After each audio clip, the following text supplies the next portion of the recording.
Not making great power. No? No, it's making about 200. That's about what it made stock.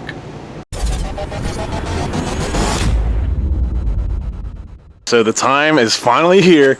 We are going to get old girl tuned up at Sloppy Mechanics, and I am so excited. I cannot wait. Before this thing is finally able to hit the streets, I want to clean it up a little bit. I've had it a year. I've just been working on it. Couldn't care less about cleaning it up because it's just been sitting. Incredibly gross. So everything kind of lined up right. We were able to actually align with the sponsor, which works out perfectly. It's going to go from gross to great, and hopefully it'll do that with the help of Produxa. This stuff is kind of like instant detailer in the way that you use it, but it does so much more. It promises to be. And I'm going to read this from the bottle: an instant surface polish, sealant, and protector that actually encases your paint and protects it for up to 6 months. As they describe it, liquid glass with ceramic properties. That's basically what they said without getting into too much of the chemistry, because that would go way over my head, like a lot of things do sometimes. I've never actually used this stuff, so we're going to wash the truck up real quick, and I'm going to apply it and do a side-by-side comparison to see if I actually think that it's a good product and give you my initial opinion of it. They did tell me that this has been a formula that has been available only to, like, you know, detailers, professionals, and they've been perfecting it, and they just tweaked it a little bit, and they think they got the perfect mix, which is what we're gonna test out today. And to be honest, I'm excited because I'm into trying out these new detailing products. Maybe even a little bit too much there. Guess I'll just for now do this top panel. Wow, it actually looked really good right off the bat. This paint was feeling pretty rough because it is kind of just, I think it's a one stage. Like, that means that you're supposed to not really be able to get that much shine out of it. But wow, this looks pretty awesome. And it feels smooth. And if you watch at the bottom, you can see how over here, the water stays in there. It just disperses real quickly.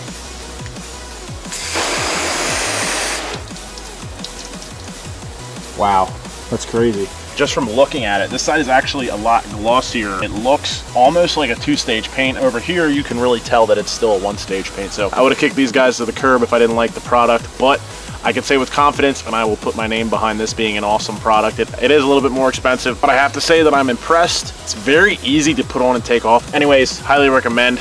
Check these guys out. I'll put their link down in the description. Honestly, I signed on with these guys to do a little review and speak my piece, but I think that I might have just found a new favorite detailing product. Let's get on the road, head up to Sloppy Mechanics, and get this bad boy on the dyno to get it tuned.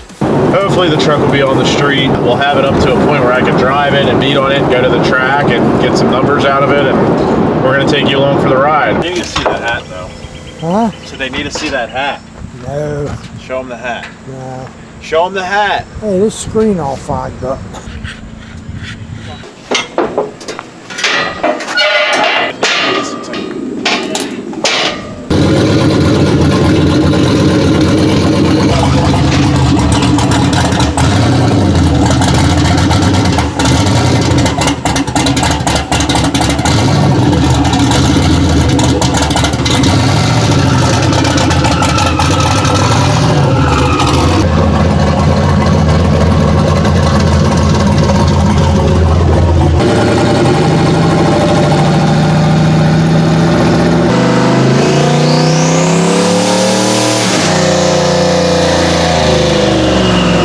She's being a finicky stoker.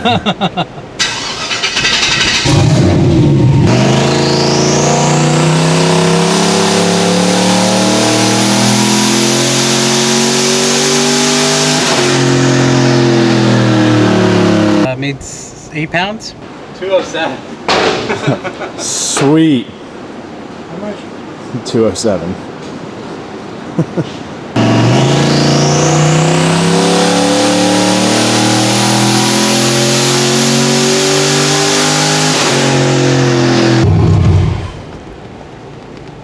Not making great power. No? No, it's making about 200. That's about what it made stock. Changed it quick to mile an hour. It's at 333 on what makes like 5 or 6 pounds right now. Okay. I got scared for a second. I was like, I was too. I was like, what did I screw up? I was like, we're gonna look for some obvious stuff real quick, but right. Yeah, that's not bad. So we'll clean that up a little. At least that's moving in the right direction. So that's really good, actually. I don't even remember how much boost we hit when we roasted your 60.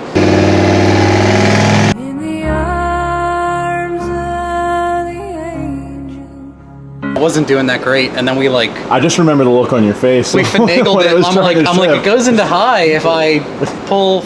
I'm like, if I fuck it with everything, it goes into high gear. I roll into it, and it's like, when I look over at you, you're filming, and I'm like, there's no. This is great content. Go ahead, Matt. There's nothing there. I don't want to help you push this in on your trailer. Right.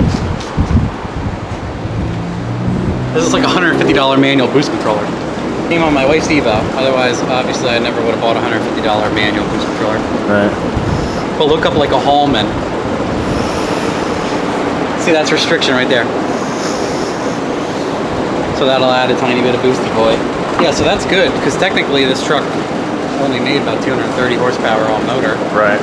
And then a cam with iron manifold is only going to add about 40. Technically, like, on a really, not making fun of you, but on a really efficient setup, one bar, usually about 15, 16 pounds, will double your all motor horsepower. Say you make 300 on motor, you put a turbo on, make 15 pounds, you do want to be right around 600 if everything's efficient. Right. And that's not always the case, but it's a good rule of thumb. It'd be nice if it clears that 400 hump by 14 or whatever. Right. That'd be nice. This isn't the greatest, like it Is it already? It melted through your harness, but not your wires yet. But the wastegate maybe gonna melt through your fuel line eventually, which means you're better off at least pouring it into the corner here instead of all it's just making all this really brittle. Ooh. It was like flexing, you see it? It's like a little, it's got a little bow in it. Yikes. And for everybody who's going to grill me in the comments, the exhaust is going to be completed soon, so hold on a second before you yell at me. Yeah, take a look at the head angle and then the rest of the bolt. You can see it's a little, like it's blowing. Jeez, yeah. Replace this hose when you get home or don't and film it. Either or. Yeah.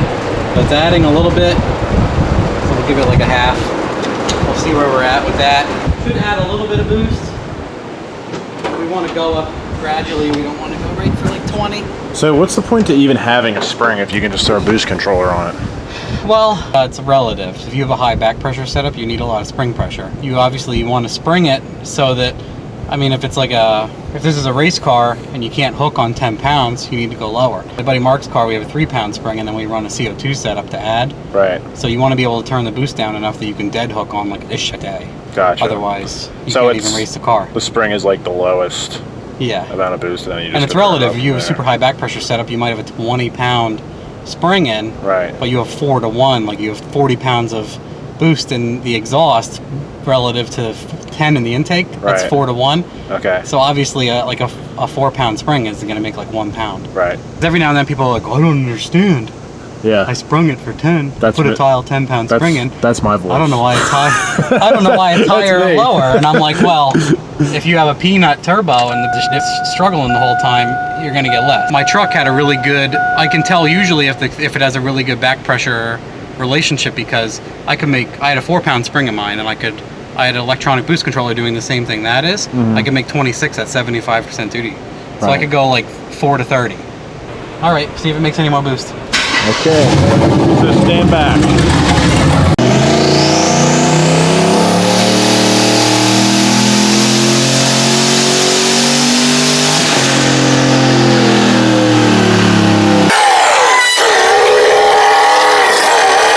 So initially it made like another pound, and then I have ignition very soft above where we were, so that's why I just tapered off.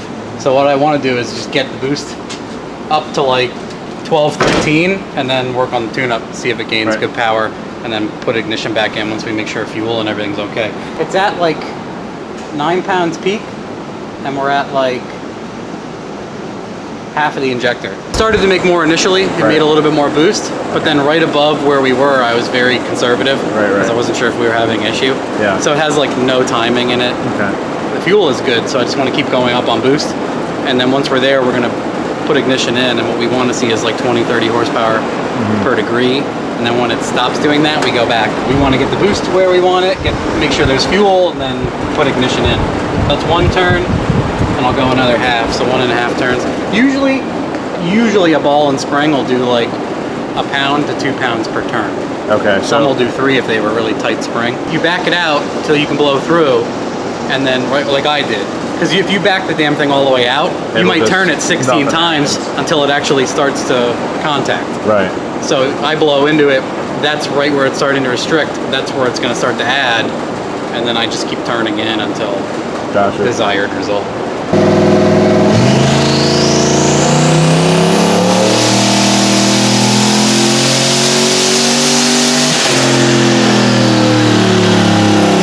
Good. Made like a 13 peak. It was mostly like 11, 12 PSI and only 13 degrees of timing, 50% injector, and we're at like 350. So it'd be nice to get the boost. I might as well go back up. It made me nervous, so I just went back down. So I'll probably go right back up to 14. Usually what I like to do is, most commonly for an LS car, is pump gas, get it to like 14 and 14. Right. 14 pounds, 14 degrees at high RPM, lower at low RPM. See what it does. Sometimes they like 16 at 14 pounds. Just move around the cabin once everything's safe.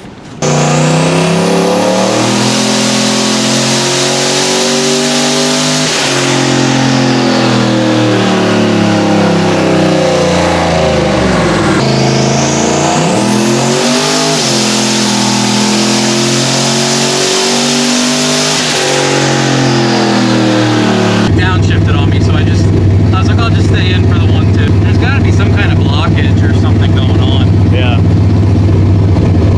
It gets hot so fast. Damn.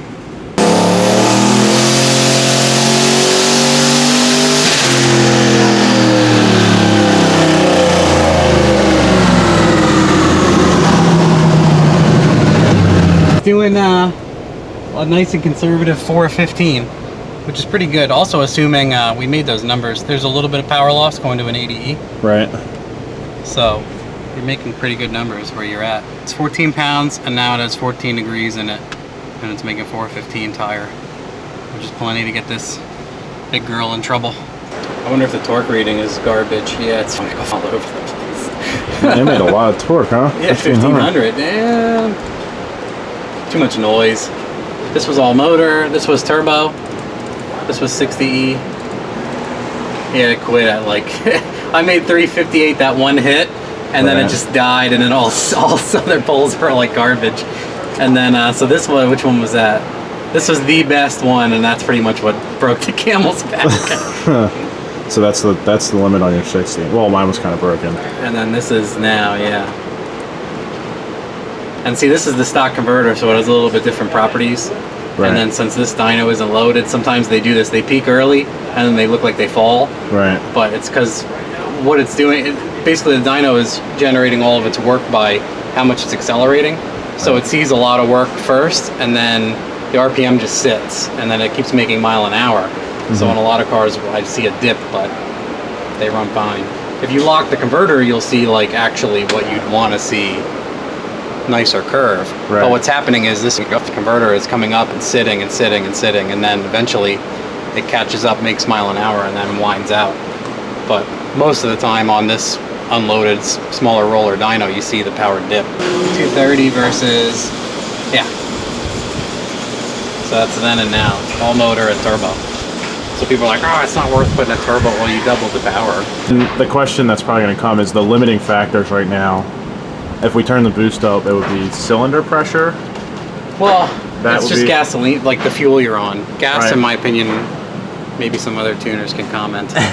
Gasoline, in my opinion, over the last years has just gone downhill. You can't make the same power you used to. Which is why I think the gap seems so huge on E. Yeah. On a power adder car, because like you just hit an octane limit really soon now. I almost feel like we're in California. It's 90. There's no 93 anymore. I feel like it's kind of 91. 91, yeah. If it's even there. Every gas is Wawa gas. I don't know. Yeah. So it's tough. Like you could put a meth kit on and we could try. It might like that. Like I would say we could swing. Like if you put like a single nozzle kit on, we could go for like 18 pounds. See if it wants to pick up a lot. I know for sure we could pick up like 100 horsepower on E. Right. But you said there's nowhere that has it near you. So I could just buy a bunch of 55-gallon drums and put it in the garage. It's not like I could fit the truck in the garage anyway. Yeah, you could put a flex sensor in and do that stuff. I mean, and then I would need to add another pump. What pump do you have in it? 450. I would like to see two 450s and then like a 100-pound injector, and then you could make like 650 on E, no problem. With this stock bottom end and all. Yeah, we would trickle it in. We could probably lean on it some more, but that's like a whole boom, there goes your piston one day when the gas sucks, because it already does. Please leave a like on this video if you enjoyed it and are ready to see more truck updates as I continue to modify this thing and go beat on it next week, because that's going to happen. And remember to subscribe below, like the video, the whole nine. So I'll talk to you guys next time.